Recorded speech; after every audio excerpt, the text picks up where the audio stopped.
Let's get rolling. All right, I'll lead us in the pledge. I pledge allegiance to the flag of the United States of America and to the republic for which it stands, one nation, under God, indivisible, with liberty and justice for all. Okay, good afternoon, evening, everybody. We have a couple scheduled speakers here. Mr. Babson, Mr. Robisheau, another Mr. Robisheau, from Carroll County. And want to welcome you guys both. And you want to take a seat, and we get a lot of people that watch us by way of camera. So if you want to head on up, is there anything in particular, or do you want us to field questions, or? What if you ask questions if you answer? I mean, you know, I just want to introduce myself to you, so you know who you're talking to if you ever have, you know, issues with the county. And I want to reach out to, you know, each municipality in the county to introduce myself. I've been to Ossipee, Moulton Borough, Conway, and now here, and Wakefield soon. Soon to be. Great. All right. And you guys have a nice addition to the board. You got Chris Oliver on now? Yes, sir. Yeah. Chris is, we know Chris from Wolfboro. He's a great guy too. So. Yeah, he's a good addition to the board. Yeah. You know, He's an accountant and you know finance. Yeah. And we just hired a new finance director. He started yesterday. His name is Chuck Stewart. He has about 30 years experience in the SAUs. He was a business manager for the SAUs. So he brings a lot of experience. He has an MBA in business administration. So that'll be a really good compliment to the county. Sure. I think. I guess I've got a comment or a question. I went to the hearing on 2.6, and I learned something there about the nursing home with respect to the reimbursements and the shortfall because the county is not reimbursed at 100%. Right. Then I went to the budget that Ed posted, and I couldn't quantify that gap. Because that gap has to be rolled into the tax rate for all of us to pay. Sure. And I can't get visibility to it. So just some feedback. I mean, there's a number that we have to eat, the county has to eat, because you're spending it, you're not getting reimbursed, and I think it'd be nice for people to see how big that number is. It's about 2/3 that we don't get paid. Yeah, but it didn't jump out at me, I couldn't see it. No, and because, you know, it's billed at the private pay rate, but we're reimbursed at the Medicaid rate. I mean, it's very complex, it's very hard to understand, but every county home is supplemented by the taxpayer. Most county homes lose between $2 to $3 million a year. Anybody on Medicare sees what the charge is and then what's reimbursed, and there's a gap there. Mm-hmm. And I think that was the gap that the treasurer was talking about, where that's the shortfall. Yeah. It's a significant number, Sure. and it was hard for me to find it in the budget that was posted. Very significant. Yeah. And you know, it's, that part of it, in our budget, is on an accrual basis. So we see, hey, $40,000, it's money in our hand in the bank. We see fire with $30,000, it's money in our hand in the bank. You go to the Medicaid payment, and it's basically, because it's accrued, it's what's billed, so we're thinking, and I think I speak for most of the delegation, because I was there for 14 years, and I'm not an accountant, so I didn't realize it. I thought that was money we'd actually got in our pocket, and it isn't. And this was a whole new experience for me. Although Carroll County is unique for a couple of reasons. One is they all have, you know, it's a brand new facility. They're all single rooms with their own bathroom. Not many, I don't know of any county home in the state of New Hampshire that has a private room and a private bath. So over the last couple of years, we've done a lot of skilled care, and you get higher reimbursement for skilled care. Past 2 years, skilled care has gone down. So I want to market that up again. And if we can get skilled back up again, that'll relieve a lot of the Medicaid reimbursement gap. We have a higher than average private pay rate because of that, single room, a private bathroom. So most county homes are running about 89 to 90% Medicaid.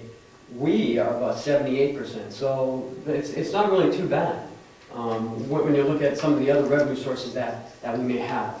So, as we move forward, we're going to try to market the skilled care, and hopefully that'll help us.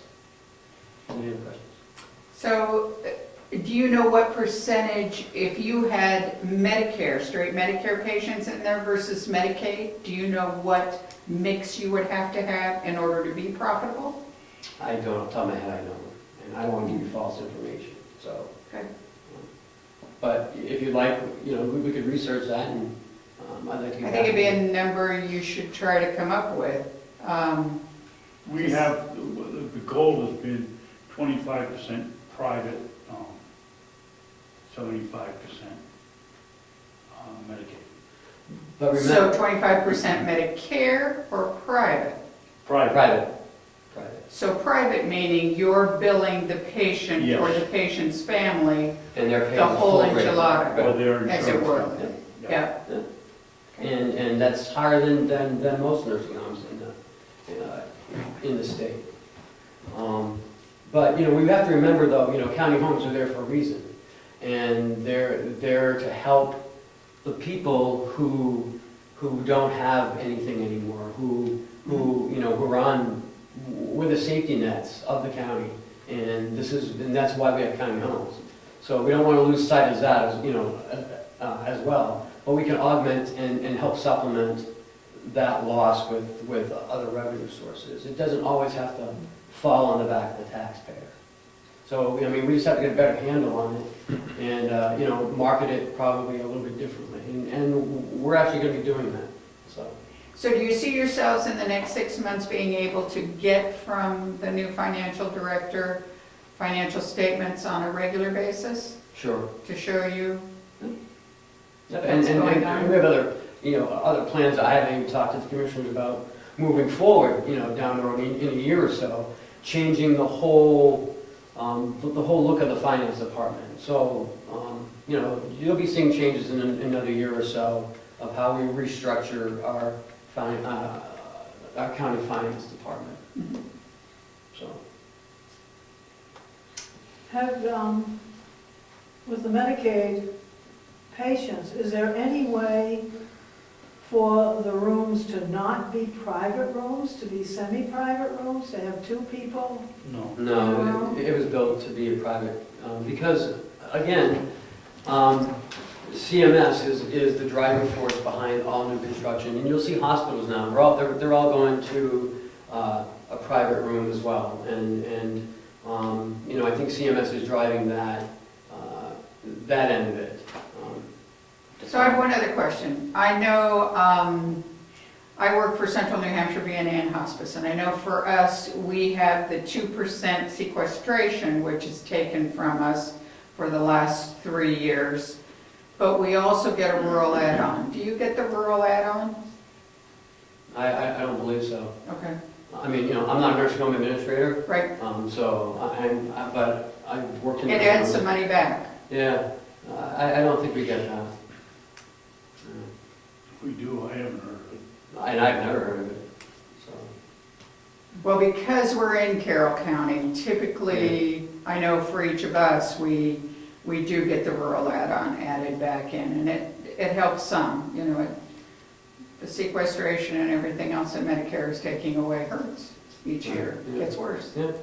And will continue to get worse. And as you know, the best place for the elderly is in their own home. Yes. That's where I think that's where they belong, and hopefully, I hope there's some legislation that'll help with, more VNAs or more home care, other than, trying to push them into nursing homes. And I understand, the complexity of the family unit, and two people have to work, and not always, you know, someone home to take care of mom and dad, so. May I give this person a little more information? Please do, please, yeah. You know, in the old nursing home, man, we had 103 rooms. We actually used or built 97. We had some that was being used for storage at $200 a day. It wasn't very good. And we had no waiting list for the people to get in there. Today we have, they'd like to tell you 140, but that's people like me that get in there, so when my name comes to the top of the list, I'm there. But we actually have about 15 to 20 people at any time ready to come into this nursing home, which we never had before. Our problem is there's a lot of, one of our problems is you just don't, somebody just doesn't pass away and somebody take the room. We have an average of about 3 days, I guess it is, to take to switch over to, Well, my thought was, the reason I asked about it all being private rooms versus semi-private rooms is my mother-in-law, when she was in a nursing home, when her estate was gone, and she lived to be 99, she was in a private room. When her estate was gone, she went on the Medicare or Medicaid, whatever, and she was just moved to a room with 2 people. She didn't even realize that there was any change, that she wasn't still paying. But it just seemed to me also that some people obviously, how do you say this, have more means than is shown. And so if they're given the choice between, okay, your estate is gone, now you'll move to a semi-private room, which will be more economical, help in that respect. All of a sudden, they find more money so they can stay in the private room, you know, and pay. But if they can't be double rooms, then they can't be, if they're not big enough, to be, I haven't been inside, I've heard it's very beautiful. That's very very, nice. very nice. Although the main room for meetings is not conducive to meetings. The acoustics is pretty bad, as you know. But, you know, I do want to remind you that, you know, nursing homes, we incur the expense up front for the whole month, and then we bill the resident. And if it's Medicaid, sometimes it takes up to, you know, 90 days to get reimbursed for that 1 month. So, you know, we're always trying to play catch up. So a lot of times that's where we have issues towards the end of the year with the cash flow problem, so. But doesn't it play catch up eventually from year to year? It's the same. So if you bill in December, you don't get it till March. Well, the year before the same thing happens. So you're always 3 Right. months behind. Yeah. Doesn't it all level itself out? Not always, because of we may have made a mistake on a code, or a lot of times, you know, we have to resubmit it. And because, I mean, and now in electronic format, it's a lot quicker. And we can catch the errors, because maybe the doctor put the wrong code down when he was doing his exam of the resident. But it comes to us as that code, so we put it in, but it doesn't match his note. So Medicaid ends up kicking it back, so we have to readjust the code and send it back in. And up until 2012, we had to do it longhand, and you don't just change Paper the processing code. it. You had to do the whole application all over again. We bought software in 2012, as Ken said, it's electronically done now, and our receivables have dropped substantially. So do you have your own coder and your own billers? Yes. Yes. There's good news. A quick question. Could you explain, because we have people listening, how somebody is going to receive the care in the home? Does the county pay for any portion of that care given in the home if it's a Medicaid person? Absolutely, that's what the BEAS charges for $4.4 million a year.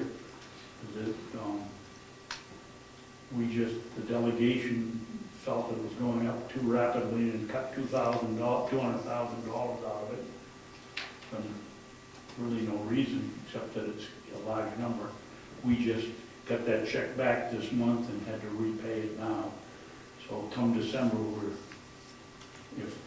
with the supplementary budget, we should have the $200,000 to pay, but that's what it's for people that are at in-home care. And the problem with that, though, is, there's so many, and the state's complex formula to figure out how much we owe per month. And I know Representative Comeau has been, asking about this and working on getting with the representatives to try to get the Department of Health and Human Services to give us something so we could, maybe look back and see what we're paying for. Because they come up with some 3-year look back and averages, and it's very complex, and we have to pay what they say it is. And right now it's $407,000 a month. And we're on the low one. To get to Hillsborough County, they're in 3-4 million, So it's a very complex system. The whole nursing home reimbursements and the DHHS reimbursements, the Bs, elder care lines, everything is complex. Until there's legislation passed that we can figure this out, it's going to keep being the way it is. So I'm assuming that you guys are here because of the supplemental No. warrant? I'm here because I'm new. Okay, And I'm a tax collector in town. Okay. If our county portion goes up tremendously this time, which I think we're all anticipating it's going to, how do I, in 10 words or less, explain to the property owners when I get the terrible calls, which I'll get after December? We've had the Why? lowest tax rate I know we in the have. state for years. I know we have. It's now caught up with us. Okay, that's what I'm gonna That's what say. you have to tell them. And You That's hear what that, the Rose? truth is. That's what we say. But I'll tell you one thing, you won't have the same problem you had last year getting your tax bills out, because we had that form in 3 months ago. Let's hope the IRA does their job. Yes. Anything else? Okay. I always bring up the BEAS situation because that's something we actually all agreed on. And Right. it's something the delegation and the commissioners both stressed over for the 5 years I watched the county. The delegation would show, and I believe you were on the delegation at that point, we were told that every year this money, the bill just keeps getting higher and higher. I think that it's been going up about $300,000 to $400,000 a year. Yeah. Well, it's going to go up again next year. Yeah. And I think this is something that we all have to stand together, the towns and the commissioners and the delegation, is to figure a way out of this, because this cannot continue. I don't know how this is going to be paid every year if it keeps going up this much. So that's something we agree on. I had a few other questions. Please go ahead. The delegation budget, you're going to soon be working on the 2016 budget. One of my concerns every year was watching the delegation struggle through how the budget process and the review is going to work. I'm hoping we're not going to continue doing it the same way we've been doing it. About the Medicare reimbursements, is that going to somehow be put in a presentable fashion so the delegation understands the breakout of why the money wasn't brought in? It's the Medicaid reimbursements, and I'd like to have it that way. The easier, the better for everyone involved. We have a new finance director. I don't want to speak for him on how he's going to present it, but we are going to work on it. We're going to work on that. We're going to work on a couple other things in the budget. We may even change the budget.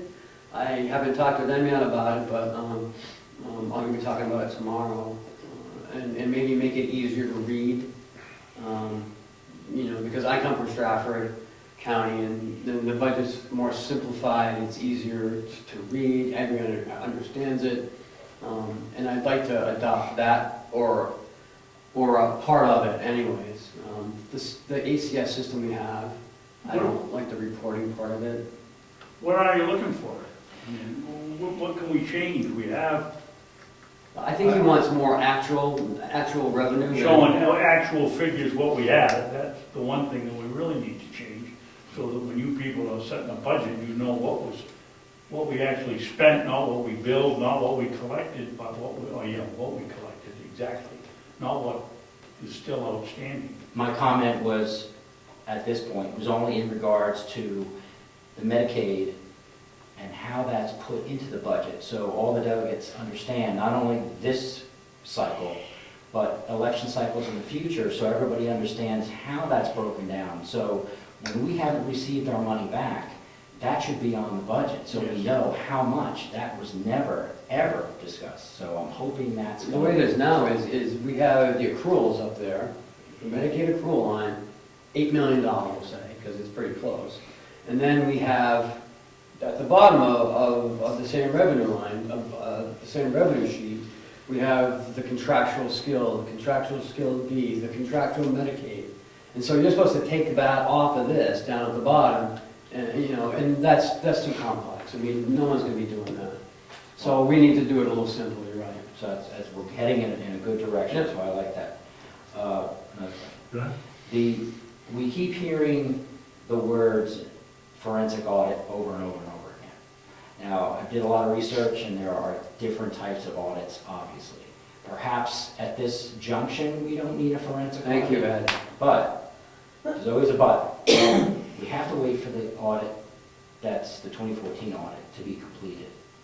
We may need, this is more of a question, it seems like we may need an investigative audit, because that audit will tell us how we got to the situation. A forensic is something you do when you go to court. Absolutely. So if we do an investigative audit and we found something that doesn't look right, then we may through the courts. And I've been saying forensic audit is not the audit we really need. And the commissioners realize that they do need an audit of some sort. Forensic audit, that's only if you consider if there's been embezzlement or theft of funds, and I don't believe that's happened.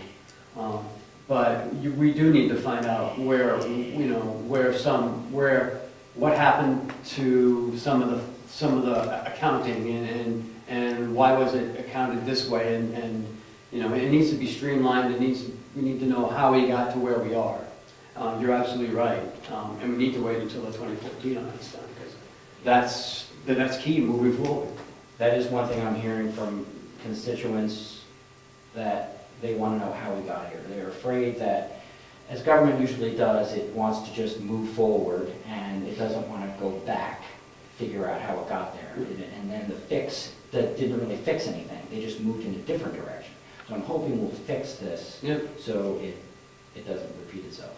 Yeah, I'm working really hard to put, financial policies together, different bids, bid policies, and I'm trying to, move us forward, and not stand still and go, geez, how do we get here? And so, I want to keep moving forward, but I still want to find out, how we got here, because I don't know how we got here. I've been here 2 months now, so.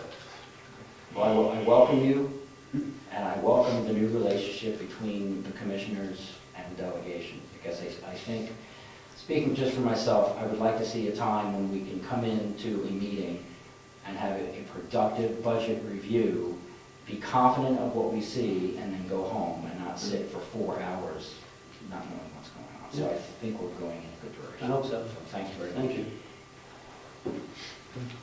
You mentioned most of the talk as regards to the nursing home. How about the other things that the sheriff's office and the prison, anything else happening there that the people should be aware of? Things that need to be done, or you have plans for, or issues?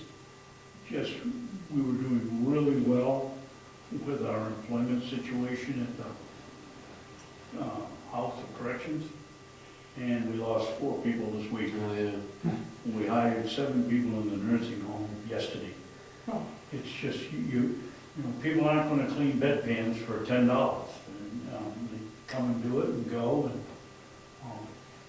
unless we start seriously thinking about paying. We lost one officer at the House of Corrections this week. He got an $8 raise to go mow lawns. Yeah, I mean, you know, things like that, I mean, we really should look at. We've gotta look at that kind of thing.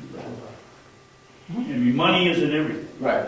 But it's gotta be a factor when a local, We're spending more money to train somebody. yeah. Yeah, and you know, we want to offer, you know, employment to the people of Carroll County, you know, but they have to be able to afford to stay there too.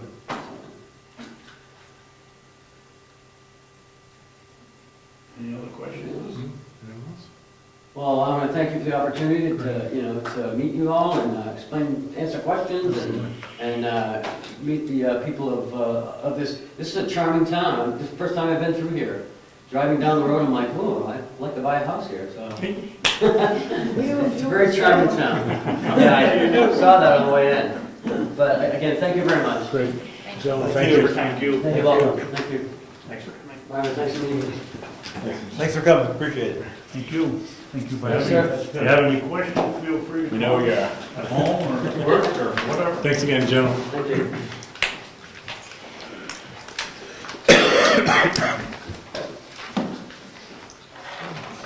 All right, now let's get the speakers, so we get some minutes to take a look at.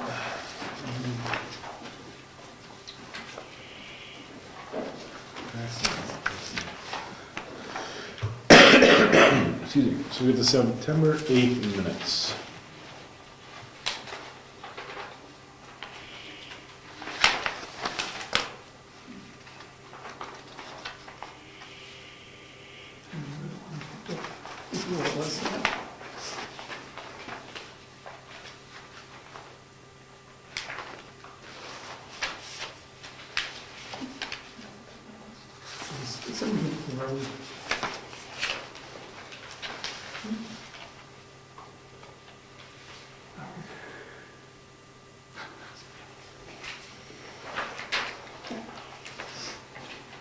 We good? Yep, the motion to accept them as presented. I'll second it. All in favor? Aye. Aye. Aye. Minutes pass. We have small minutes from the 9th, something like that, or, I mean, the 19th, right? Yeah. Okay. Do we have any public comments? Okay, seeing none. Treasurer. Good evening. So cash in the bank. At Meredith Village Savings Bank, we have $42,830.31 in the checking account, and in the savings, $427,374.69. At Profile Bank, we have $18,531.45 for a total of $488,736.45. I don't remember being this rich last year at this time. I remember being a poor church mouse. I did email and to the state the PA 28 form, so that should be taken care of. So now they've gotten one by mail, if they're willing to admit it, and they have one emailed to them as well. I also set up a notebook in the selectman's office. I don't have a label on it yet, but I have in there copies of all the forms that we have sent to the state this year, all the MS forms.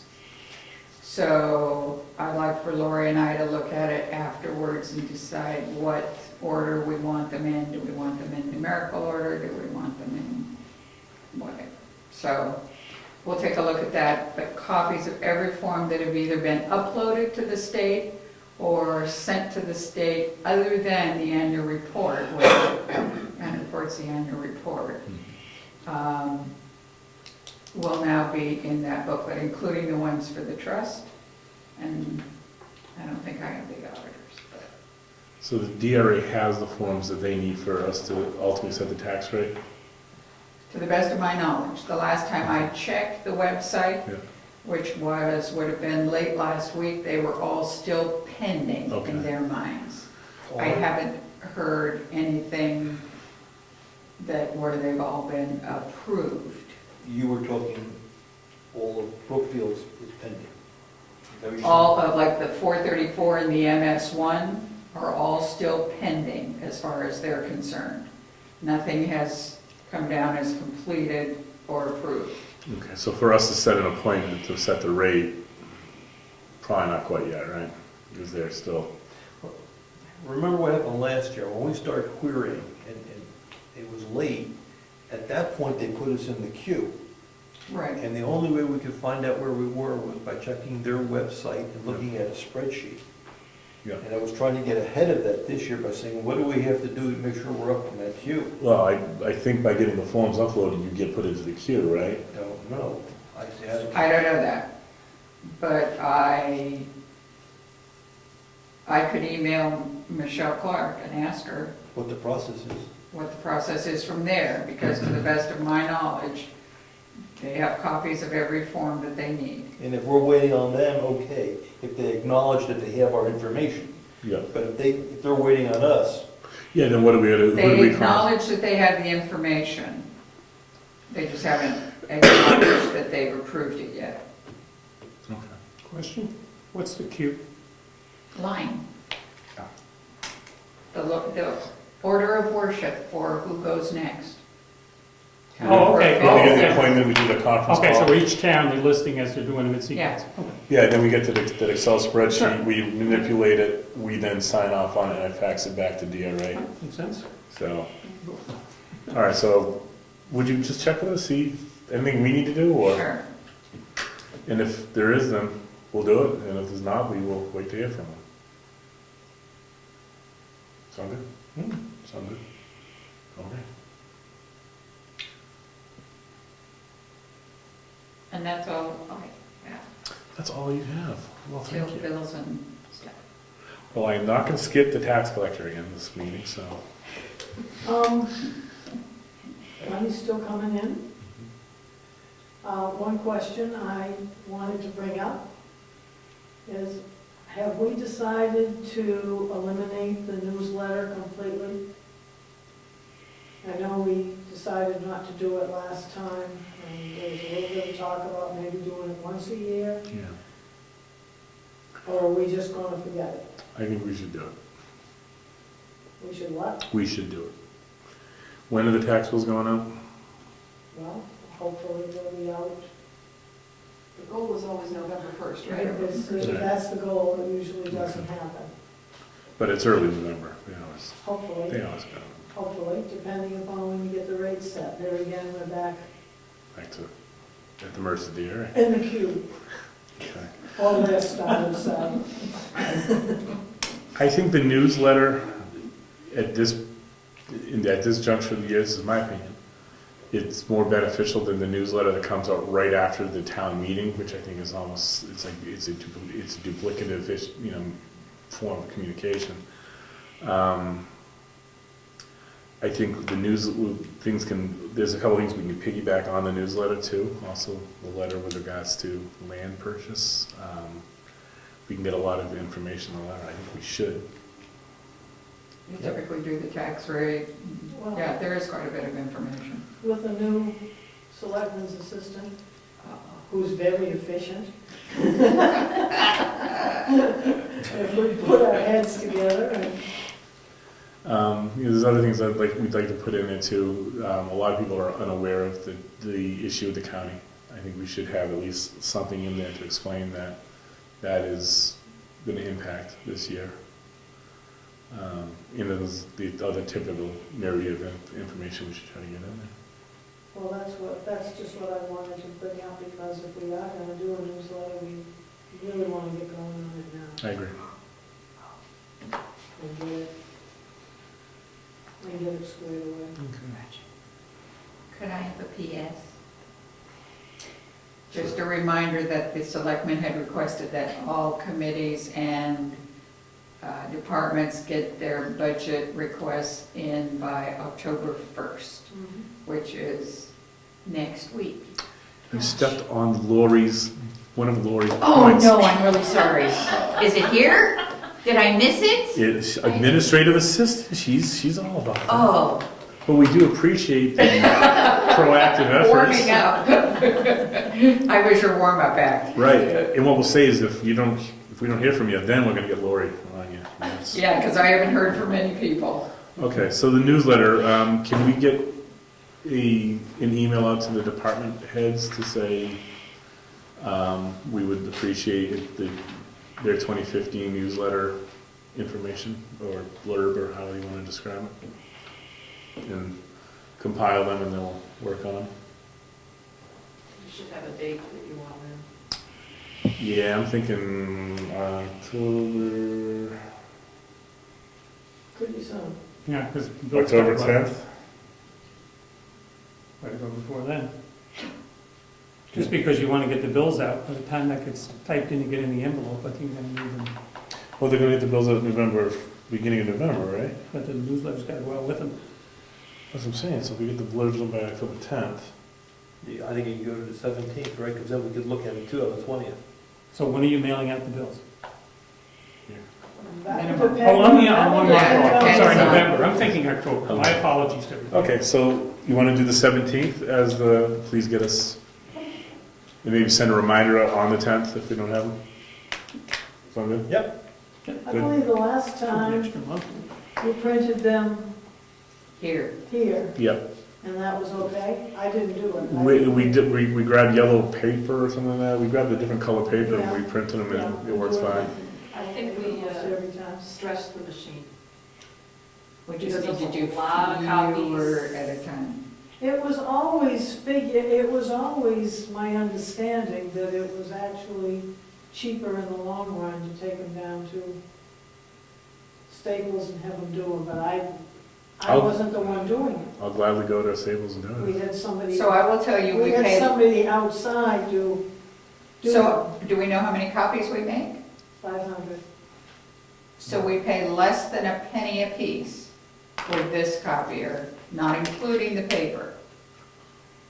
So if Staples is cheaper than that, then what we're buying is the paper. We just would have to do the copies, you just have to do it over a few days. Yeah, not pump up 500 at once. Right, Which is what we tried to do last year. I understand. Oh, Penny, you tried to do penny it, per you tried side. to do it over a few days? No, We tried to do it all at once. once. Yeah. No, we just have to do it. What happened to the machine? It just. Just It gets got hot. It gets too hot. And it didn't do a good job copying. Right. I mean, it was messy. Well, let's see if we have time to do it here, if we do, if not, Well, that's why I wanted to give me a mention master it. and I can go to That's why I Staples. wanted to mention it, so maybe for once it would not be a Last minute rush, rush. Okay. get things done thing. As I recall, the typical Staples bill was $155. Yeah, sounds about right. Yeah. All right, let's get the I'm email. always willing to, take care of the folding in the envelope and putting them in the envelope, which I've done for many years. All right, let's get the emails out, deadline, and then have a reminder email sent on the 10th to anyone that doesn't have theirs. And the selectmen might have a couple different areas we're gonna comment on, so, okay. Excellent. Ian, you got the deed waiver for the Weeks property that we signed? We're good there? We're just waiting for the signed copy of the agreement back, so And then we'll have to, then we'll work on that. get a plan going with that. Okay. Lori? So on those budget requests, I received 6 responses out of 17 requests. So I will resend the request as a Okay. reminder. Also, we had a request to use the townhouse in November, the 28th, for a craft fair. That's Saturday, right? We do that on Saturdays? November, It is. November 28th, yeah, it's a Yeah. Saturday after Thanksgiving, so. Okay, so, who requests it typically? It's Susan Warren. Yes, Susan, so does she have a key, Mary, though, do you know? Or do we give her? No. I think we give her a key. All right, so yeah, we'll get her key, we'll get it, make sure it's warm and all that good stuff, and, It was mentioned that perhaps we would open the door for her. okay. Then, we'll get down and open the door for her, but we'll get it warmed up the night, either that morning or that night before. Some of the people have set up the night before, so Yeah, that's there's the no- advantage giving her the key. Is that what they do, that they set tables up and all that stuff, so they have to get in there early? She did say she would want access the Okay. day before from 3 to 5 or 7. All right, we can either give her a key or we can get down and open it up for her. Okay. Okay, that's good. Yes. Just so you don't waste propane, you can warm the whole thing up in about 3 hours. Well, that's why I was gonna say like the day before, the day before 9. Now, this isn't the old system. We can get in there in the morning. If they're gonna start at 9, we can, get in there at 6 and turn it on. Depends how cold it is too. Are you volunteering for 6? Yeah, okay. If they need it there, that's, the short ride. Brisk walk. Okay. Anything else, Laurie? All set? Assessor clerk, he's not here. Well, neither is she. We're good there. Planning board. This is the planning board report for the meeting held September 17th. We reviewed the definition of agriculture as defined by the recent Supreme Court case. To give a little background on the case, in Henniker, there was a gentleman who owns 110 acres on he has a farm, he did weddings. Infrequently in the beginning, a portion of his property is used for a tree farm, and the events started to become a little more frequent, and people complained. The town was giving him, the event type issuances to do the events, but so many people complained, they decided that they weren't going to give him one. So he had to sue the town, and it made it to the Supreme Court. And the Supreme Court in New Hampshire basically said that it doesn't fit into the pure definition of agritourism because it's not ancillary. The Supreme Court did say that the legislature could fix that, but as it's read right now, it is not agritourism. The reason why it was brought up in the planning board is we wanted to make sure that we wouldn't have the same situation here, and I think we're coming to a conclusion, if you want to add something. Well, I think our zoning was a little different than Henniker's. Our zoning includes agriculture and agritourism. Ours does. Theirs did not include agritourism. It said just agriculture. So under the umbrella of agricultural, they were trying to have the wedding. And that's where they got in trouble. That's why it's very important to make sure your ordinances specify that. So I think we took a temperature, and we basically feel that we're covered.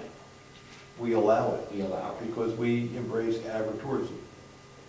Meaning if the same situation would arise, it would not go to what Henniker's situation would do. If it's, our discussion is centered about if it's somehow coupled to farm life, it would be allowed. The planning board also went through and we submitted a budget, and it's going to remain level at $8,251. And I believe the selectmen have received that from the planning board. If not, I have a copy of it right here. Oh, great. I don't know if that's the official. We'll take it. Okay. We also discussed the parameters for approved private roads and how driveways intersect with that. Under the building lot requirements in our zoning, section 3C, the paragraph reads, all lots shall have not less than 250 feet of frontage on a class 5, or it says approved private road. And I believe the question was what an approved private road was. So we've been reviewing other town ordinances. We went through, I believe, Selectman Zachary, you went to the town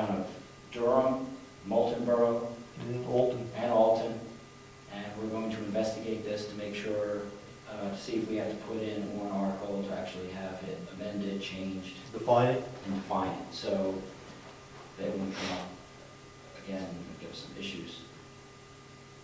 CIP responses, help me with this one. I believe we didn't receive any new ones as a planning board. Received one from the cemetery trustees. That was the only one that was submitted. And the supervisors of the checklist. That was not mentioned. No, that was not mentioned. It was put in the box last Tuesday. We will check on that. We had a discussion about the master plan, and it would seem that there's no absolute rush to get this done immediately, but we are looking at our opportunities of how we're going to go forward with that, how we would either do charrettes, maybe hiring someone, doing a survey through the mail to get it done. So, and last was we've had this issue. I don't want to say issue. We've had this situation where the legislature comes up with new planning proposals, and I would like to see, and the planning board would like to see that put into the rules of procedure, so we'll be on a yearly basis, no matter who's elected. We'll go through all the new planning and zoning laws that come through. That's it. Eddie, you had a question? No. Okay, you all set? Well, regardless, code enforcement, road agent, you're up anyway. I don't have a lot, other than at the last meeting, I told you about an intent to cut that was being disputed. And I'd like to read you a letter that was sent September 9th. Is that the last letter? I have a stack of them that you've been copied and we've been copied. Okay. Did you get the last one? I do not know, I got what was in my mailbox, so. There was one not that one. Is that pertaining to him? Oh, these were all his. Okay, I'd like a copy of this one. You like the last one best. That's the last one, I believe. Is that the one you have? Yeah, Okay. okay, so I won't be So it's- redundant. You can read it, you guys probably enunciate anyway. And then, I've only been answering questions, a lot of people asking about projects that they want to do, things like that. So there's been no building permits issued. Would you like me to speak on Rice Drive? Yes, please. Okay. I did dig up the permit, and a Palmer Drive, I should say. And they gave me an aerial photograph of two options that they would consider. One right there, and one is pretty much the same spot, just a different angle. So what I did is I scaled it out, and they put on their application over 60 feet, and that line represents 65. What I did is I drew a line, try to draw parallel lines of the opening, so we know that no matter how they position it, if it's in that opening, they're What are fine. they putting there, please? Could you refresh our memories? They're putting a 12 by 24 prefab barn, they're calling it. That is already been built. Yeah, it was a prefab, it was bought and delivered, and that's what they applied for. No, but it's just a little building. Yeah, well, that's what I was referring to, it was bought and delivered, it's like going to Home, I don't know, they may even have gotten it at Home Depot, but that's the type of building they applied for, regardless, even if they chose to build it by themselves. But this line here represents 83 feet off the road, and this line represents 65 feet off the sideline. And that is the edge of the opening, so regardless of where they put it in there, And they have to be, how far back? they have to be 50 feet from the road and 40 feet from the sideline. So, How far do they have to be from the back line? 40 feet also. Being that the back line is mine, Yeah. I just Yeah, kind yeah. of have a vested Yeah, interest. would you like to see, I mean, you get a first-hand view, so I don't know if you want to see the picture. I guess when the goats get loose, they come to my house first, huh? So, depends on if you've got a good garden. That's, it depends if you have a good garden or not. And Greg, just to give the backstory, over on Palmer Drive in Cedar Park, there's a resident that built or had a prefab barn installed with the intent of shedding 7 or 8 goats. There was some concern with regards to whether or not that was appropriate. By all accounts, speaking with Eddie, the shed was permitted and is meeting proper code for distance from lot lines. And there's no other stipulation with regards to the animals in and of themselves. So we just wanted to make sure that everything is good to go there. Yep. Seen a lot of cracks getting filled. Yes. Yep, they, Weather's getting cooler, must not be as bad. It's helped a lot. We're gonna actually start again. We've been screening some loam, got a little pile there, got 2 big piles down there. And I was gonna make a suggestion.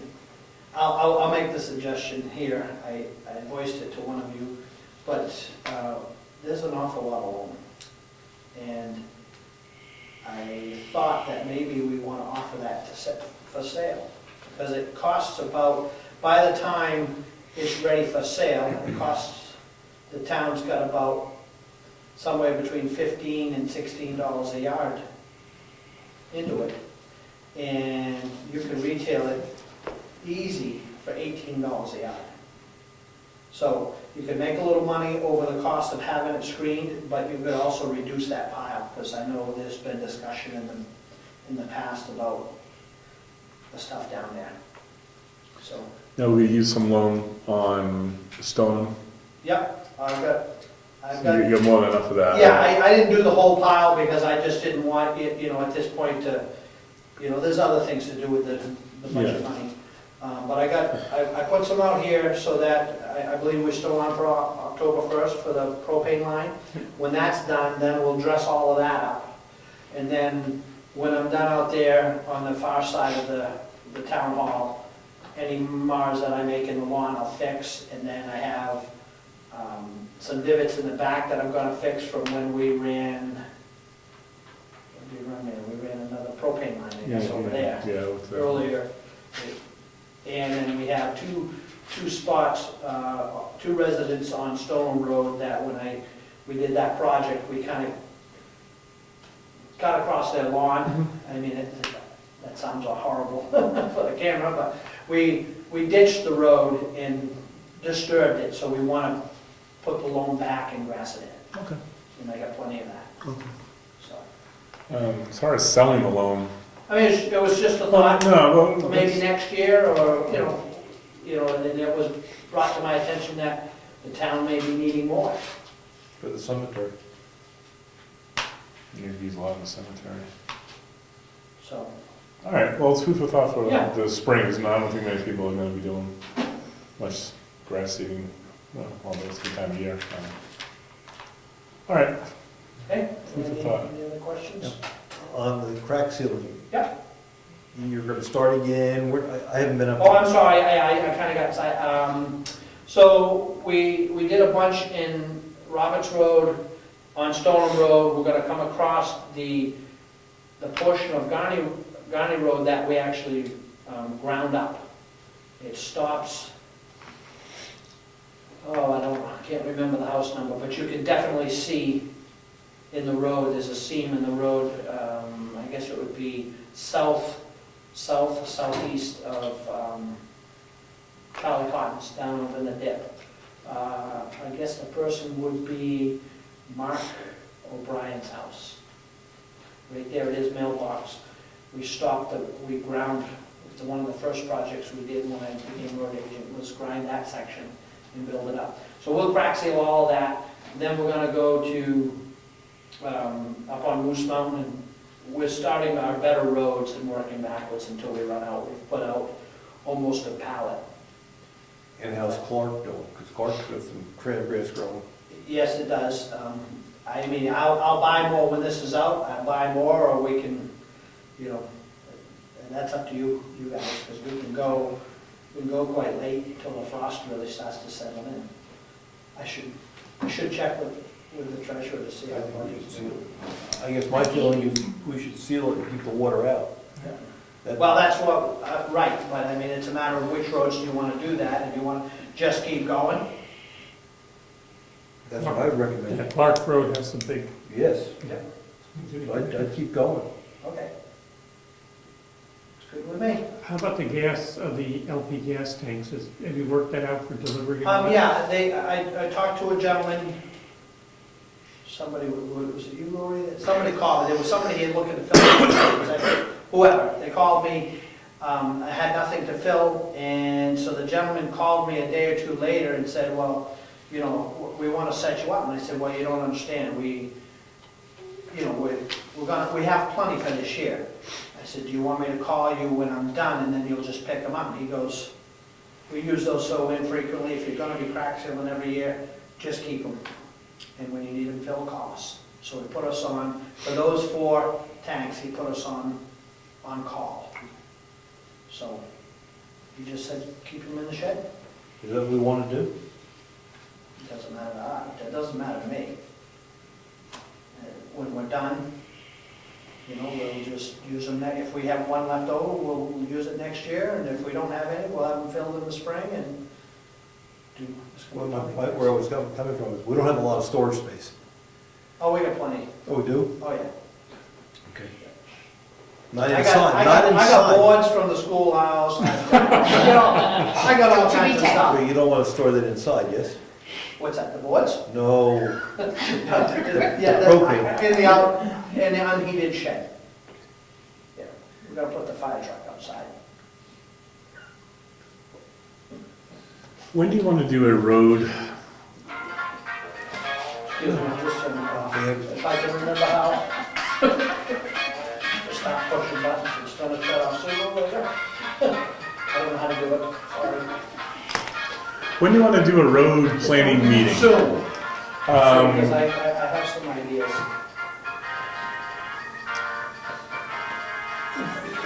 Not soon enough. At least I wasn't dancing. You want to meet Monday the 12th? Sounds good to me. October. Okay. They don't care. Yeah. You don't care. Okay. So, again, it's a road planning meeting, it's not a Yeah, committee. budget meeting for. You know, we'll do that on the 12th at 7? Sure. That's me. Since you- No, it's me. Still. Somebody really wants you. All right, They call it all hours of the day. so Monday, the 12th, 7 a.m. Put that on the I have calendar, a Laura. conflict with that, but that's fine. Okay. And Can we you did do have it? I just happened to think of something that there was, I think that's the last one. We had somebody dispose of a couch on the side of Sanborn Road, and I. A little Febreze, is it good? I'll be glad to bring it to your house, because it's still sitting out back. But I didn't go by and pick it up, just Okay, thank you. in case anybody's, so. In case everybody's missing a couch. The lost and founds out back of my house. Okay, thank you. All right. Conservation Commission. None? We send it over CIC, we send it our budget. You guys are good. Did you get it? There's a nod, they got it. Him and Paul Tremblay, right? All right, emergency management, forest fire. Heritage Commission. So not much to report for the Heritage Commission. We met this month, we will meet again in October, and the Veterans Day dinner will be November 8th, as I recall. This year it will be the annual potluck, and we'll put more information out as we get closer to the date. It may be the 7th. Okay, perhaps the 7th. It's a Saturday night. Yeah, I prefer Saturday night anyway. Okay. Thank you. You're flexible. Just for me. Cemetery trustees? Maybe? We walked the property a week ago Saturday. Yeah. And put some flags out where we thought we'd like to clear the land. The issue that I'm personally wrestling with is I don't know what to do next. There's not a lot of lumber there. There's a lot of blackberries. And, yeah. But I don't know whether we, like I said, I don't know what to do next. So a logger's not gonna be interested, I don't think so. other than chip value, If we right? can get Ed back, maybe he has an opinion. There's an awful lot of slash Yeah, from previous logging there, and it's just junk. I don't know what they're doing. yeah, that's what I thought when I drove by. I didn't see a lot of huge trees, but I don't. Was, in figuring this out, but I don't remember there being, counting on good wood coming out. I thought everything was based on just. Well, but I thought we were also planning on not having to pay to have someone cut and remove. We thought they'd cut, take, and say thank you. We're talking about the cemetery. Oh, yeah. And what's our next step? I said, I don't know what to do because I don't think there's a lot of lumber there. Yeah, I graded today, went by, as we passed, I kept looking out into the woods. You know, the next day or two, I'll actually walk it and give you what a recommendation. I think we probably could get somebody in there. There's no real valuable wood, but you might be able to get somebody to go in and cut the hardwood out and trade for the wood. I think that's our primary goal, is just not have to pay to have somebody take out whatever logs need to get taken out. And I can count up the softwood trees, and if there's at least a load, it'd be worth selling. Okay. So, And we talked, the trustees talked about if we have to expanding the area that's cut, that's cleared, that's been flagged, to make a load. sure. Yep. Okay, good, thank you, Ed. By Tuesday, at least by Thursday, and then I'll just call you Thursday afternoon, is what I think. Sounds good. The area's got green flags on it. I only saw the flags on the road frontage, but I'm sure I can, if you flag them out around, I'm sure I can find them. It's last Saturday in the morning. Somebody's on those like me. Yeah. Can they sell, question, can they sell the stuff that's been on the ground, that's obviously dead, whatever, they can't even use that for biofuel, can they? Not really. What happens if the tree is dead? It has no weight, it doesn't have the water content for the weight. And when you run it through the chipper, it breaks off, it doesn't feed into the chipper, and, a lot of times they'll clean it up for you if they've got a big enough job, but for the most part, no. So there may be, if you could get a load of saw logs and a load of pulp out of the hardwood, that would, pay somebody to do the work. Might even make a few bucks, I don't know. Okay.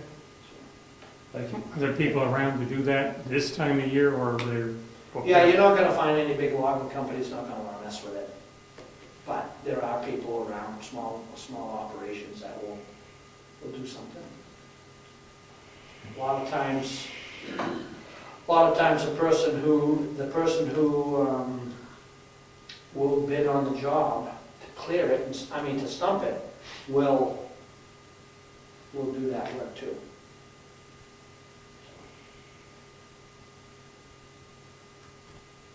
Okay? Thank you. Yep. Okay, website, we good, we just did the last.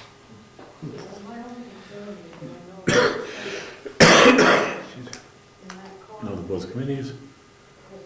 Okay, on to some old business. Roofing bid. Someone's contacted Gary. I emailed Gary, but I think he talked. Yeah. Okay. In response to Bill's email to Gary, he called me and said he believes that the bid still stands that we received in the spring, and that he will contact his roofer, and he should get going soon. I followed up recently, because this was 2 weeks ago when you sent the email. I followed up very recently, yesterday, or the day before, said, haven't heard a thing from the roofer. Is this typical? And he said, I'll make sure he gets to you soon. So we should have a contact with the new roofer soon. If we're going ahead with this with him, which I think we should, I'm not questioning that, I do think we should have something in writing releasing us from the other, and I know the person isn't interested, would be happy to write to have us, him not having to do it, but I do think we should have something on file saying he understands or he agrees to allowing somebody else to do it. So are you suggesting he write or we write? Somebody should write to somebody, just we have something in writing, so he would not be able to come back and say, oh, I had that bid, why didn't you give it to somebody else? You know, and then all of a sudden we have to pay him and pay the person who actually does it. And I totally agree with you, I believe he's not interested and he's very happy to sign something. They'd just like to have something official that says it's okay for the other person to do it. Lori, can you draft up a letter to the other roofer and just more or less state that it's our understanding that the previously agreed bid will be considered void and you no longer are interested in the work, you know, if this is accurate, please sign in return. Just give yourself the address stamp envelope. Something, you know. Not fancy. Just as long as we know that he's, like Bill said, that bid now has become void because he doesn't want it and we need to get moving on the work sooner, so. And I think we should send it, what do we need, return receipt? Because he may not respond, but we'd like to say we sent something. What does that do to us if he doesn't respond? Does that automatically relinquish? don't No, I know. agree, it's worth the $3 or whatever. Because we can't wait forever. I mean, if he doesn't get back to us, it could be months, if not years. A deadline, respond by. Yeah, please respond, you know, give him like 7 days or something like that. Yeah. That would be good. Okay. Yeah, that's just, I think Bill's right though, is we did sign on the bid and Yep. technically it's still out there. Yep. Weird things have happened. All right. Do you still want it sent with a receipt? Yeah. Didn't somebody support him, the guy who actually originally got it, wasn't there a speaker here that? I'll say, Lori might know him. So maybe he should be aware to move that on to the person who responds to us. I want to say who, I just. CIP surveys, we talked about the CIP surveys. Basically the previous ones are staying as is. Why don't you talk about that? So everyone knows a little bit. Last year, the Board of Selectmen put forth, we replied to the Planning Board's request for CIP surveys for various projects. And it must have been at least over half dozen that we responded to, from things like the townhouse roof to painting, and not painting, but the various capital improvement projects to improve the road, that kind of thing. We've discussed it, and those surveys still hold true now. So there's nothing that we would really change or add to them. And the data that we relied upon was estimates, guesstimates, to give our best, to put our best foot forward. So we're gonna stand by what we put out last year and let those ride.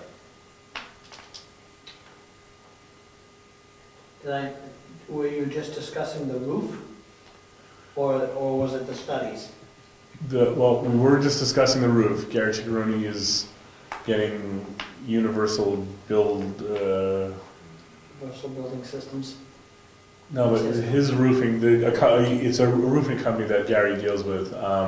He's getting them over here to take on their roofing contract that the previous roofer isn't able to take care of this year. At what price?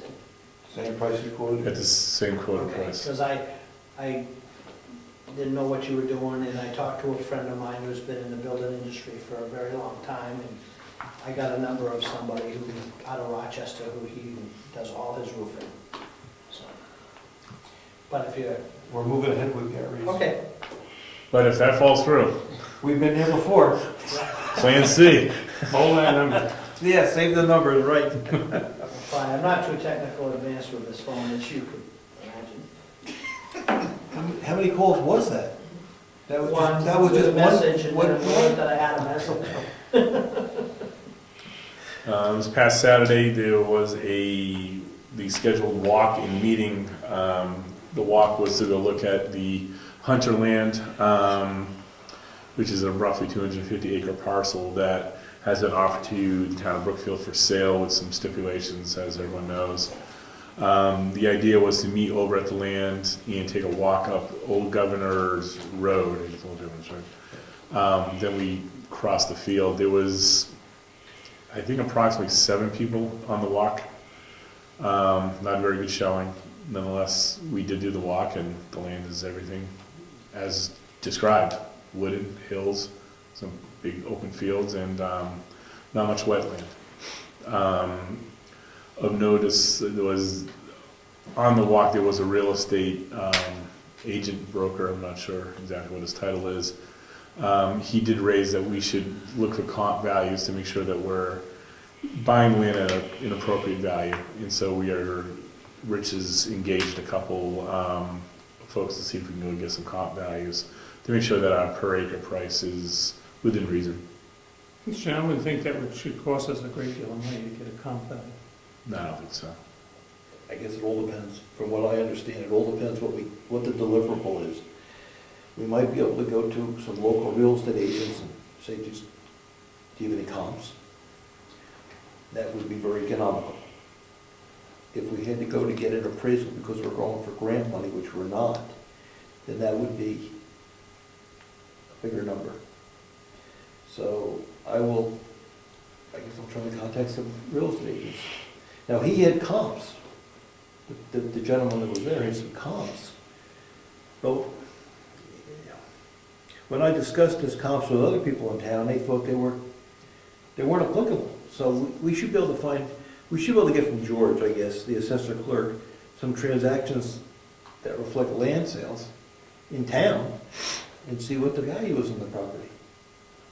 I mean, In the area, that's for sure, between Wakefield and Brookfield. yeah, but if we get them, I mean, I could see if you were going to give the real estate agent a couple $100 to do this or something, if they wouldn't do it as a freebie, but spend big money.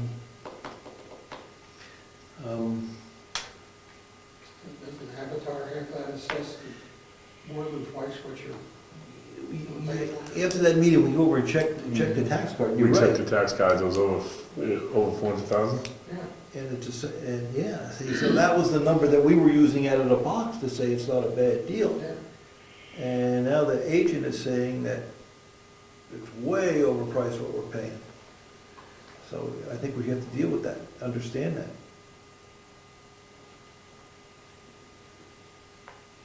So we're doing our best to get educated on the proper value of that land. Eddie? You have another meeting anytime soon? Not on the land now. If I have the ability to do some comp work for you, but I have to do it at night when it's quiet in the house and stuff like that, so it's, sometimes I'm tired before it gets quiet in the house. So if I have a little time, I'll work on it and I can get you some true comps. All right. Well, I think his point was, if I recall correctly, was that he was really basing the value on the road frontage on Lyford Road, Yep. saying that you had X amount of the parcel, but that the back part would have little or no value because it didn't have road frontage off Lyford Road. Still has value though. Well, I agree. And per that comment, I came down and looked at the surveying map. Yeah. There's 760 feet of frontage on Lyford Road. That would be 3 lots. If it was subdivided, that would be 3 lots of 250 feet each. And each lot, undeveloped lot in this town, is appraised at $25,000. So my thinking was to take $75,000 Well, if the 200, 210, The and the remaining rest backland is is backland, if that was even cheaper per acre. But that was my analysis. I'm not a real estate agent. Yeah. That seemed to be his point, I thought. Well, what did you say, $25,000 a lot? That's what we assessed. I think, look again, I think it's more than that. I was thinking that was awfully low. It's I- 40. Last I knew, It's like 40, the last I knew 44, it was down to 46,000. about 32 What was it? for the, For developed lots. for the development. All our lots have 2 acres, and that's a Yeah. developed lot. If you Yeah. take a raw lot, I think you'll find it's assessed at about 25,000. No, Yeah. no septic or no, Does that subtract the cemetery? yes, no, I mean, the cemetery's added. This is what's left. But there was lots up on Drew, when they were doing that, they were 43 or 45. Yeah. They're undeveloped. They're down from that now. The latest we Well, know.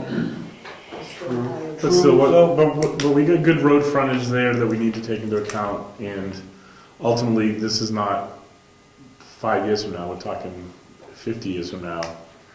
Old Governors Road might be paved and might be a road by then, you know. So, there's a lot to be had, there's a lot to be figured out between really what is valued now versus what something might be worth 50, 100 years from now. So, but that was the meeting. We had a short meeting over at the townhouse thereafter, and we discussed comp values, and that was more or less it.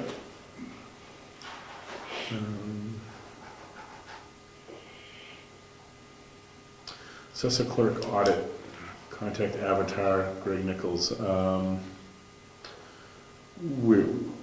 We're gonna look at just giving ourselves an annual audit to see how the assessing is going, to make sure that everything is being done properly and that we're meeting standards in order to make sure we're not missing or doing anything improper. So we're considering working either with Avatar. Craig Nichols can give us some insight from DRA, and Jessica Robisheau, the current assessor clerk, at least by title, is also going to look at maybe going in there and reviewing some of the work done to date, just to make sure that everything's going good, and then we can weigh in our options at that time. We talked about the timber tax. Well, it's, Oh, you didn't read the letter, I'm sorry. We we talked have about we had a whole host of communications from Mr. Wheel about some timber tax up on Carney Road. And I won't read all the letters, but the final letter says, the assessed tax of $4,100 is 13% of the total income, not 17% as calculated previously. The way this letter reads, he's satisfied with the 13%, not the 17%. But there was a discussion about how you value timber, standing timber on a woodlot, and our timber, forget his title, our timber monitor, thank you, timber monitor. Before the wood's harvested, he makes an assessment as to what the stumpage value is, not the value when it ends up at the mill, because it could be chipped. And there was quite a bit of discussion about that number, and it looks like it's resolved now. They're happy with the number that the timber monitor came up with. So put that to bed. Okay. Stone tax contract, the selectmen executed a contract with, soon to be with, some residents over at Stone Road to work on some back taxes. We continue to wait for the executed contract to be received back so we can work that through. Assessing contracts from George. Yes, he gave us an envelope, a package, and I've looked at them.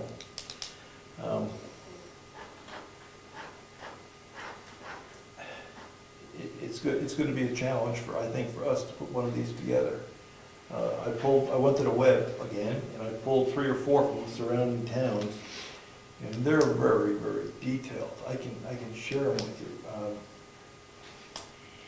We can do it with you. I'm in over my head on this request for proposal. They're talking about, and I'll share them with you, but I guess I need some help on this, how to proceed with getting a request for a proposal out. It is not trivial. Lori is looking for the last one we submitted from this town, or put out from this town. We might have a copy from 5 years ago, and we'll see where that takes us. Is there a possibility of hiring another town to put it together for us, a person from another town? That's already done. I'll make a town up, Alton, for the sake of argument. If they've already done one, is there a possibility of hiring their whoever to do one for us, put it together? I mean, they may have a boilerplate type of thing, and we'll put it together for X amount of dollars. But they're gonna still ask us questions about what we need, you know, and I'll share it with you, but some of the questions are pretty detailed. And before we met with anybody, we had to be prepared to answer those questions. Let me pull them out and show you. Start the discussion. When's the contract date that we currently have? 31st of this year. December. This is the town of Nelson. Cyclical revaluation 213 to 216. Measure and list 33% of 680 parcels each year from 213 to 215, approximately 227 parcels. We'd have to get that data from George. Complete the callback, that's okay. Prepare a sales analysis, review, and a hearing. The proposal shall include qualifications for the company and individual assigned to the town. The town further reserves the right not to award a contract for the requested services, amend the proposal mutually agreeable. Maybe that's the one, it's the simplest one I found. The other ones are 4 or 5 pages, that's a 2-pager. Maybe we want to use that as a foundation and try to flush it out. Sales verification shall include sales analysis, all data entry, public relations, field review of properties, taxable and non-taxable, preliminary notices to the taxpayer. So this is much more extensive.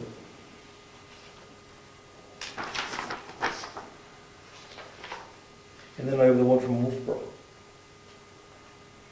And that's the longest one we have. Do we know what they use? I think I do. They use Granite Hill Municipal Services.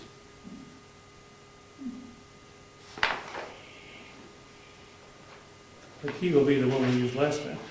Mm-hmm. The key will also be the one that was used last time. Plug in names and just tweak the numbers.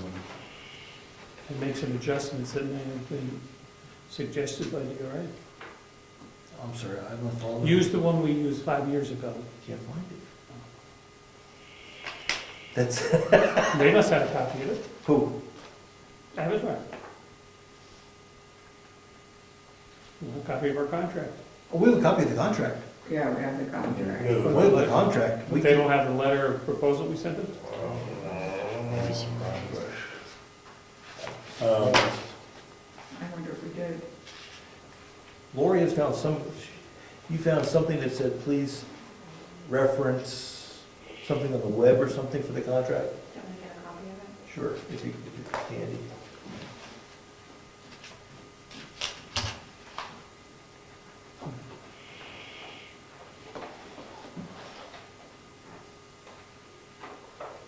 Were you on the board last time? The original one, but not the renewal. So this is the one that I found in the file cabinet, and those are the changes that I made to it to make it current. What does it say? Well, it's just the public notice where we were soliciting bids. You remember that? Yeah, specifications for the contract can be made available through the selectmen. That's what we're trying to do, is find that Yeah, it would specification. be like a spec sheet as to what we're asking for. It did reference it being online, so I wonder if it's in the shared folder. So I'm wondering, So I'll look at it tomorrow. look there, see if it's Who there. would have been the clerk at that time, or administrative assistant, was that Jessica? 5 years ago, I don't know. It was either Jennifer or Jessica. No, Jennifer. I think Jessica's always had Avatar since she's been here. It was advertised once before. That Yes, already it's been renewed. Avatar for a while. I can ask Jesse about that. Okay. And I'll check our database on our computer. Yeah, and if we just renewed and maybe there wasn't a lot of specs requests and stuff from 5 years ago. I will be down that way on 29th, maybe before that, I will be down in Concord, and maybe before then, if we don't have anything, I can stop in and see if they have it. Avatar. That would be helpful. You could also stop into, DRA may have a copy too. maybe there's nothing on their website. Yeah, when I went on the website, they had what appropriate contract language, and they had that, but they didn't have the proposal specs. But they must have had what we sent out. I don't know. Okay, let me see if I can hunt that down. I'll ask Jesse about that. Who is it, Craig Nichols we're working with? Yeah, Yes. Okay. I talked to Craig about it, and he says, no, we don't have anything on the website anymore. Because he tried to find it, but maybe there's something in a file down there someplace.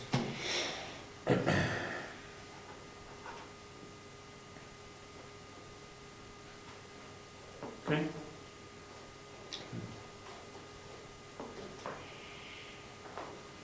I was just renew that Avatar, keep it easy. Well, I might have to go for a year if they give us a year extension Yeah. if we're not ready. Yeah. Must be the tenant that well. All right, LP tanks, we're on for October 1st. October 1st, and they're gonna work it, remember what, and can talk to them on how they're gonna end up working that. I sensed that they were gonna work the first tank down, vary the pressure somehow, that they can put the one tank lower and then all of a sudden tap the second one. Yeah, If man. nothing else, they have to leave at least 1,000 gallons. Never let it go below 1,000 gallons. Okay. So that way we, in essence, have a full tank. Well, I'd say we'll always have a tank then, that's Yeah. perfect. So they want to fill them both up, or however they want to do it. Okey dokey. New business. First one was a sidewalk sign. Despite having websites and Facebook and everything, one of our best forms of communication is a sandwich sign. Our sandwich sign is becoming a wee bit, beat up. And you could argue that we could go for a little bit of a larger sign, since we are communicating a good deal of information through there. And Laura even suggested just when it's not publicizing a particular event, put the website on there, you know. So the last time I did something, I wondered, well, the gentleman that I live with noticed that you can just buy new inserts for the ones we have because they're screwed on. So do we want whole new, actually the signs themselves, the plastic parts are in good shape. Do we want to just see if we can get the inserts for each side? We have letters, so we don't need letters.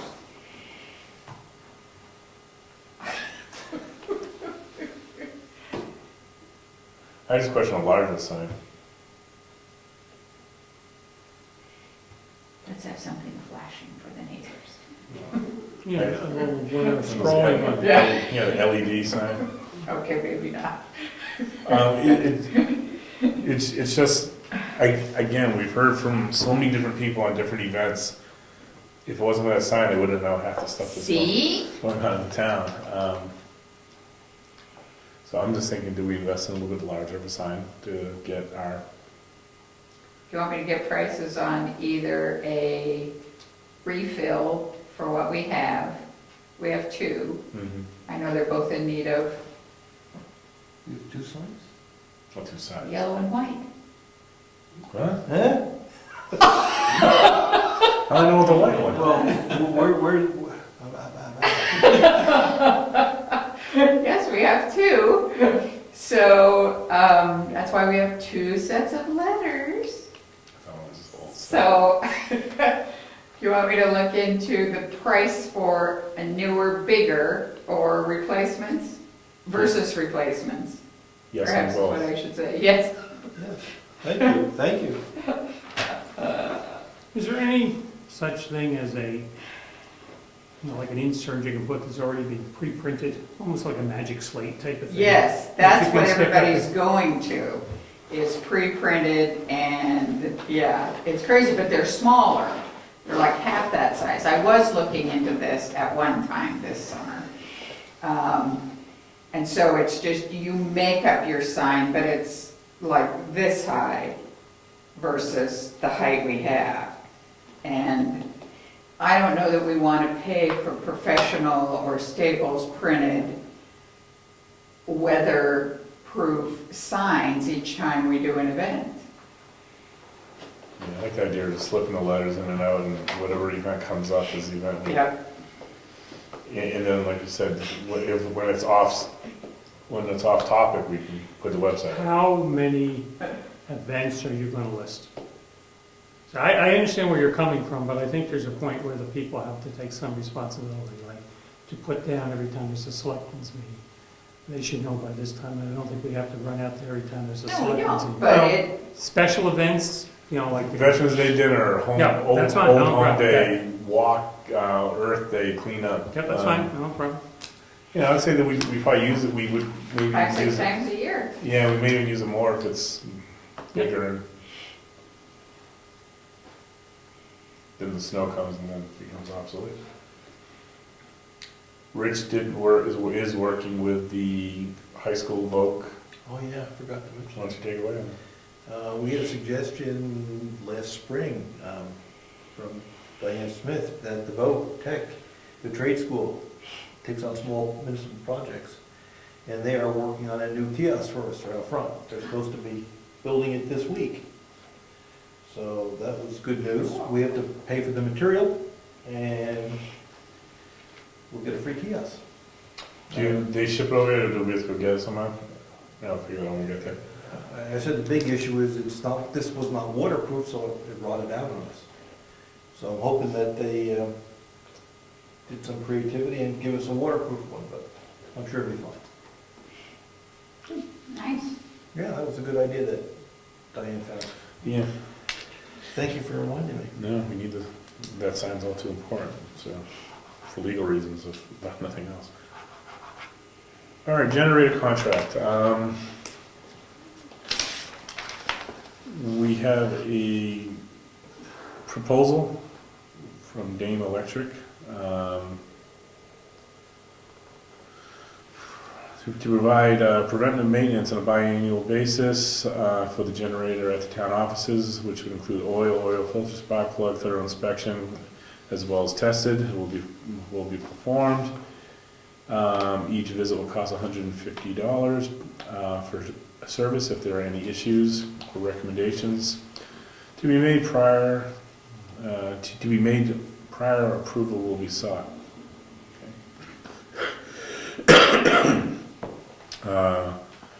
Job cost before services 2016 and 2017, 2 every 6 months, or 2 every 6 months apart. So, right now we're with the generator connection. This price is better, and it's a local gen. In comparison to the generator connection, which has travel time up here and is more costly. They're good. They've done good work for us, but not a problem. But I don't know. I like using local people.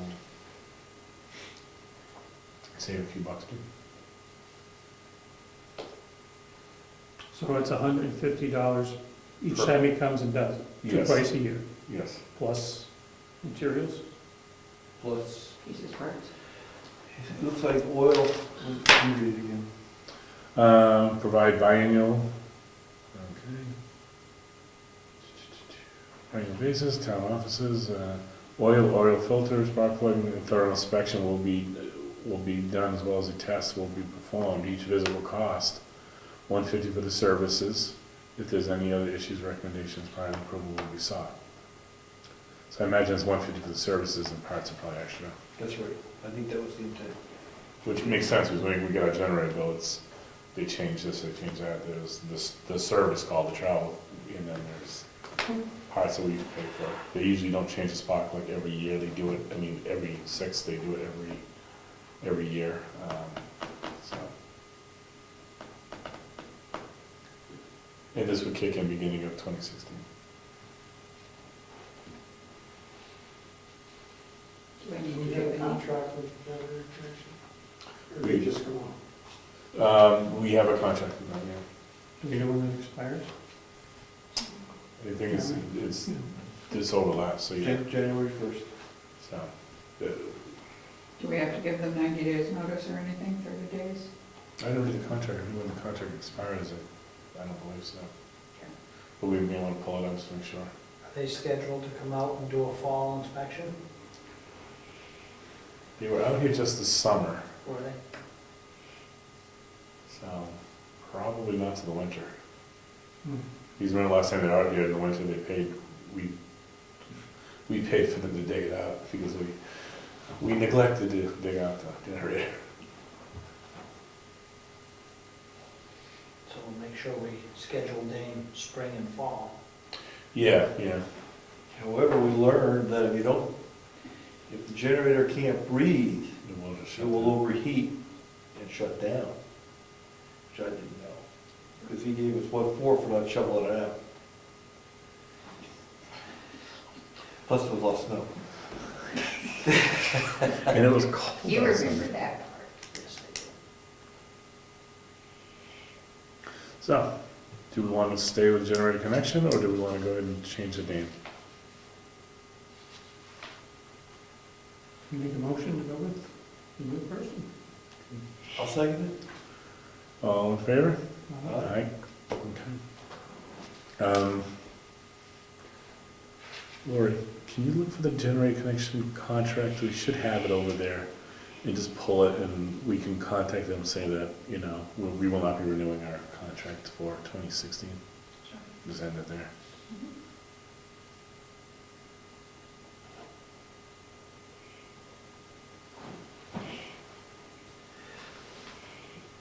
We should have said before, does he do this for other towns? He does it for residents. He put the generator in. No, he doesn't, he does this type of thing. Oh, yeah, he does. He put the generator in for us. Yeah, that's how we learned about, well, that's how he approached us. He's like, I installed it. Yeah. He didn't call me.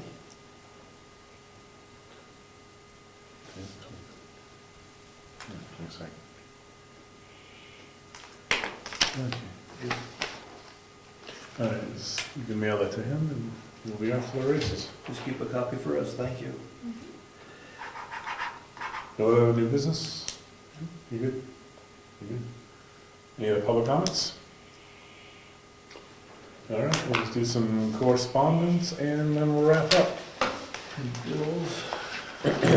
We have 2 requests to be placed in the budget for upcoming year for charity.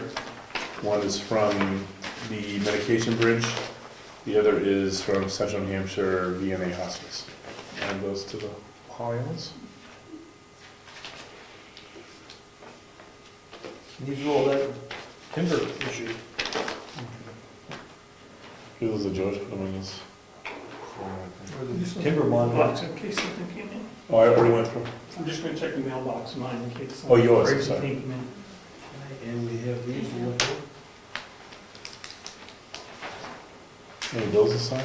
We have those checks to sign. There's invoices here. Wait. I lowered the B&M request this year.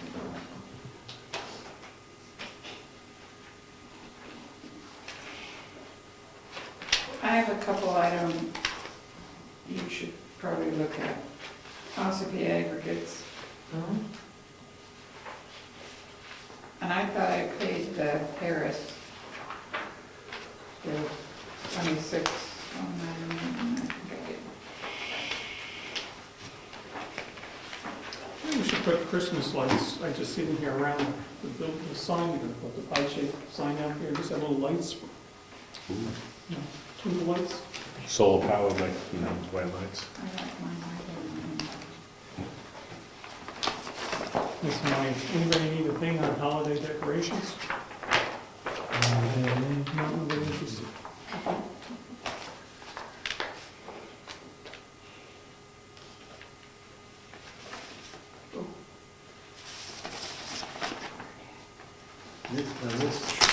This is, Oh, I'm never trying to sell it straight. this number is gross for that account, or for the, that's just this account? So this is the one for planning board Only. only. This is the one for assessor clerk, CEO. Those are combined because they're at the same salary level. And then So profile, we're down to 18,535. yeah. And we were at 28,251 end of the month, so. As of, yeah, we're at 18. Yes, I pulled some out. Okay. I do that on a regular basis.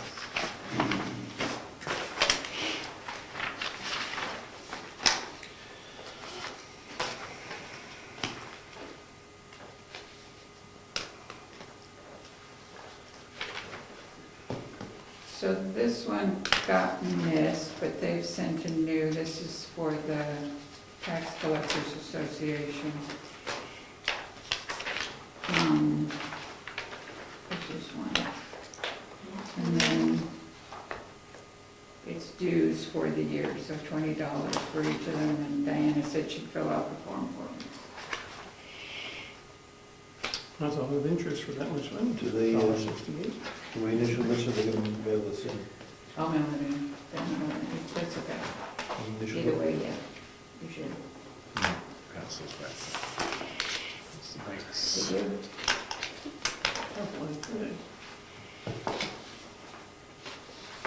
There's two on that. Here comes The big pile.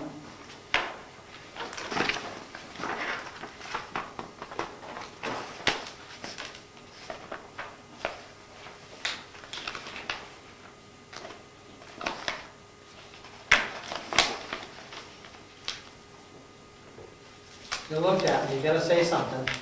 Well, I looked at the budget, and we have about $7,000 left in winter material, on the line for winter material. Okay. Is that for your sand purchase this year? Sand and salt, Sand and salt.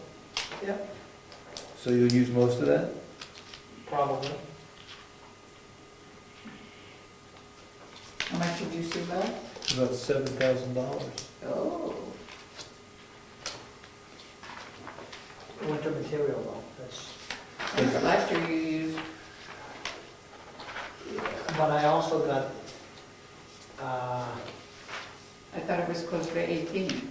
well, there was almost $5,000 worth of liquid, which I don't need Yes. to buy this fall. Okay.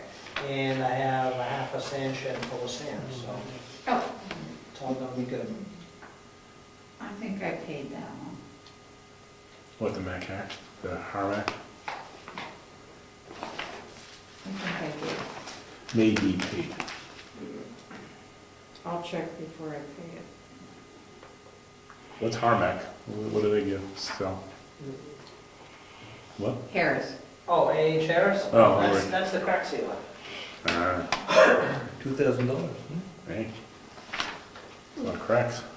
Sure A are. whole pallet full of that Street stuff. value of crackers these days? We have to, given we settled the Fairpoint situation, Oh, we have to make sure that we give to George the correct value to be assessed this year?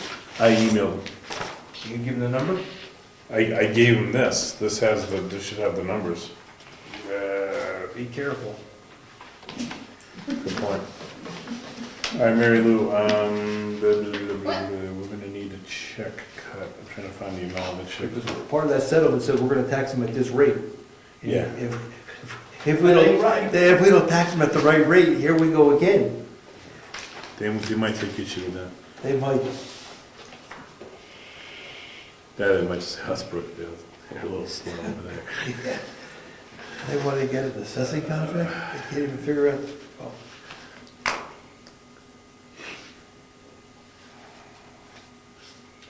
All right, so there we go. So here's the refund on that. It's pursuant to the value, immediately issue partial refund. how many of these we've assigned?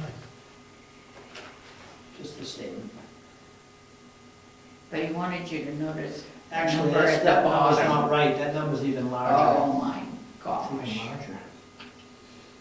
The savings, because that's the savings over their completed price, but we did the railroad crossing. So, okay, so this, These are the two checks we're Includes the gonna railroad cut. crossing. Fair point.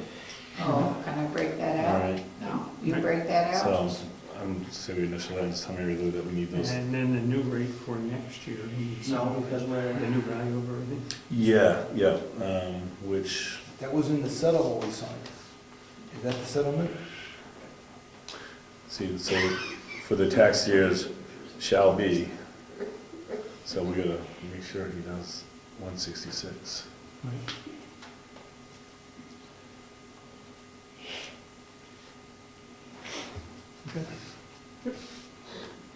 All right, Mary Lou, we're gonna give you this, this will act as our invoice. I circled two numbers here and here. Okay, Two checks need to be cut, one for the 2013 and one for the 2012. okay. All right, and it needs to be sent over We're to, doing plus interest?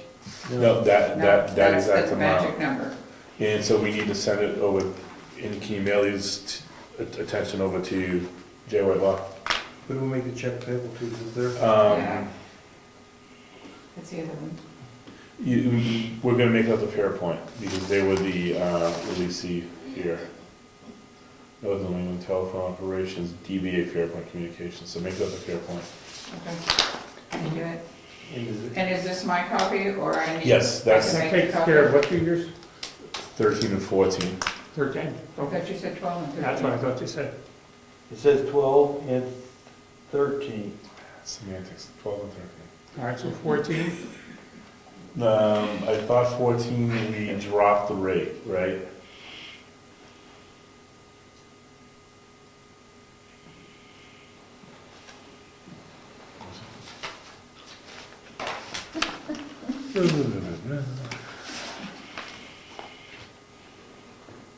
This proposed budget. Yeah, it's for 13. And- So we are refunding, so pursuant to the agreement, we're refunding these two amounts for 12 and 13. We debated that amount on execution. Yeah, so that's all good. So for the 2014, they're happy with the rate they have. Yes, I'm part of the agreement. Let's just go.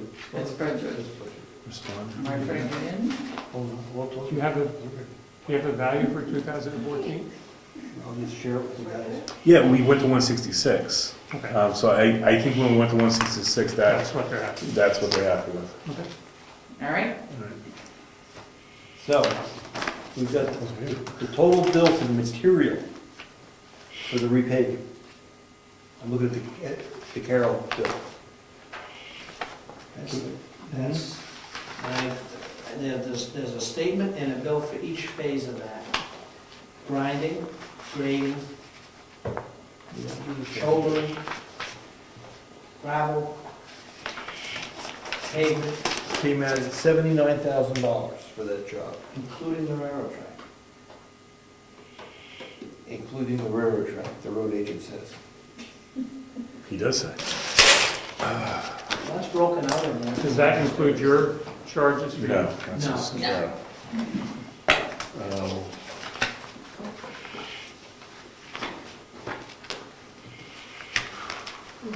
It's like 80. I got it. So that was Stoneham. No, I don't know what you got. All right, so Stoneham project cost was gonna be 84,186. Right. We'll use that. That's material. Now, that was Stoneham West that we did, right? Correct. Yes. Yes. No.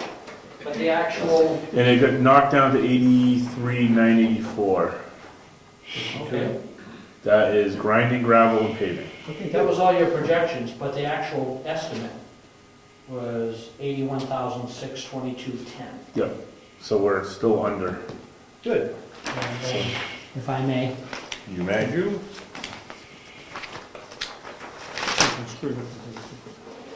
Crack ceiling roads, screening loam, and prep Lightford for grade. You're talking about up in the dirt part, correct? Yeah. Yes.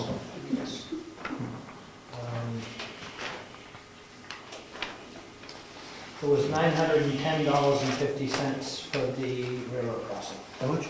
$910.50. So we can add that to our savings. Because that was above and beyond the contract.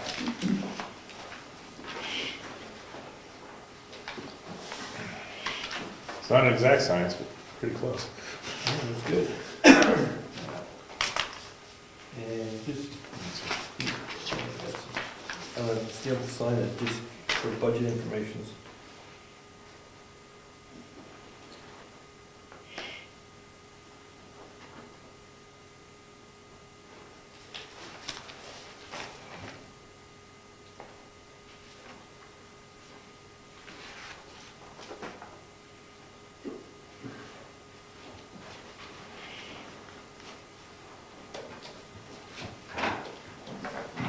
Here, I have one for you. Thank you. There's a second page as well.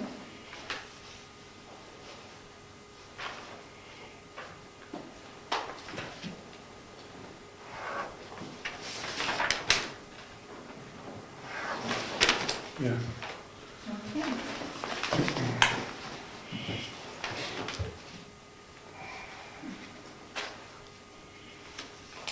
I'll start working on totaling hours for each one as well.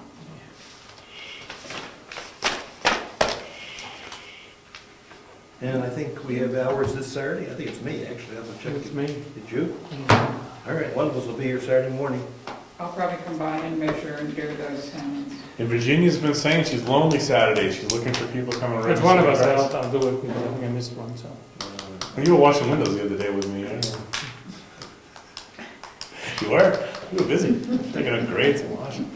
I don't care, First one of thing, us, she one of needs us to will do think of it. something else. She left. Do we have a list to know who's winning? Yeah, it's over the wall. Behind the door. Wait, there's a light bulb that could be Everything changed? else out of order and. I didn't come for the walk on the property, so yeah, I think you do. Where was I? Yeah, we all wondered where you were. Your dog was barking at us. Until you stop them. I don't think where I was, what I had to do. I'm sure I'm joking. No, I know, you're on, but I'm now, it says Rich, I thought so. and it has me in December. Oh. Good month, the heat will be up. Next time we do it. All right, I'll meet. Okay. So you're doing south. So one light bulb could be changed. It's out. I'll get on that. That's a big project for Saturday morning, don't rush it. Plan your attack. Actually, you might need to put one of us here to help you.